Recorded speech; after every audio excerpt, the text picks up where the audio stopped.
పిల్లలకి ఆమ్లెట్ వేసి పెడితే భలే ఇష్టంగా తింటారు.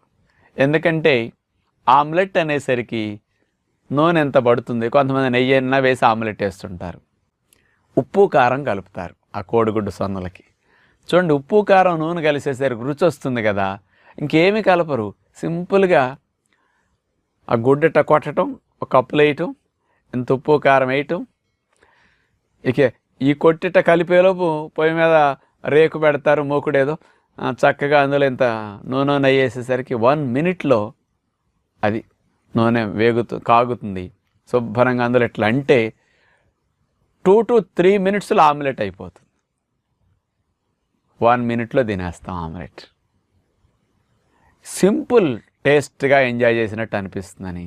కొంతమంది ఒక ఆమ్లెట్ అంటే ఎక్కువ రావట్లేదులని మా వాడికి డబుల్ ఎగ్ ఆమ్లెట్ అండి అని 2 ఎగ్గలు కొట్టేసి వేస్తుంటారు.